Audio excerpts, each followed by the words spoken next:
ऋतु बनावत बयाना की एमएलए कल चिल्ला कर इसी हॉस्पिटल के बाहर खड़े होकर बोल रही थी कि उन्हें आरजीएचएस के तहत कैशलेस दवाइयां नहीं मिली और उनको उसके लिए कैश देना पड़ा।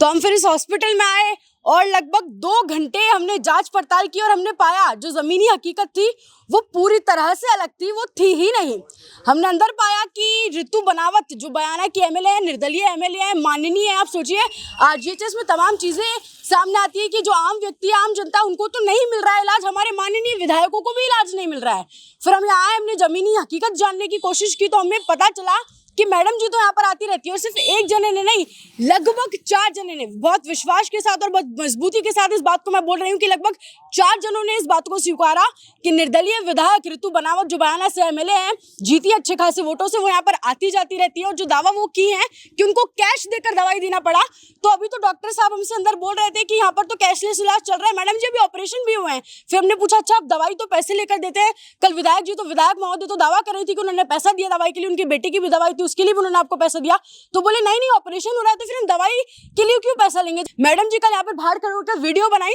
और उस वीडियो में बोली और वीडियो में दिखाई भी कि मैंने इस दवाई के लिए पैसा दिया और फिर जाकर मुझे ये दवाई प्राप्त हुई। लेकिन हमने हॉस्पिटल में लगभग 2 घंटे हम घूमे हॉस्पिटल में, स्टाफ से पूछा, उन्होंने इस बात को बार बार स्वीकारा है कि मैडम जी आई कल वो डॉक्टर जो वीरेंद्र जी उनके साथ बैठी और उनसे कंसल्ट की, दिखाई भी नहीं, दिखाकर कहीं अंदर एक और दावा किया गया है कि मैडम जी कल यहाँ पे कंसल्ट करने आई थी, डॉक्टर को दिखाने नहीं आई थी। मैडम की यहाँ पर अच्छे संबंध है, मैडम जी यहाँ पे आती जाती है, जैसा लगभग 4 लोग इस हॉस्पिटल में बात को स्वीकार है कि माननीय मैडम जी यहाँ पर आती जाती रहती है। तो मैडम जी यहाँ पे बाहर खड़े होकर दावा किए हैं कि मैं मुख्यमंत्री जी को पत्र लिखूंगी और 4 करोड़ रुपए का लगभग जो हॉस्पिटल का बिल बकाया है उसे मैं क्लियर करवाऊंगा। आरजीएचएस में जो घोटाले हुए तो सरकार ने पैसा रोक दिया, जो कि रोकना जरूरी था, सरकार के नहीं जनता के पैसे के साथ ये खेल हो रहा था। लगभग 18 करोड़ रुपए का जो पैसा है वो आरजीएचएस का सरकार ने 1800 करोड़, माफ कीजिएगा 1800 करोड़ रुपए का जो फंड है वो सरकार ने आरजीएचएस के तहत प्राइवेट हॉस्पिटल और क्लिनिक का रोक लिया और वो रोकना जरूरी है, वो जनता का पैसा है। तो क्या कुछ कनेक्शन किसके बीच में कैसे हो सकता है वो आपको बहुत अच्छे से समझ में आ रहा होगा।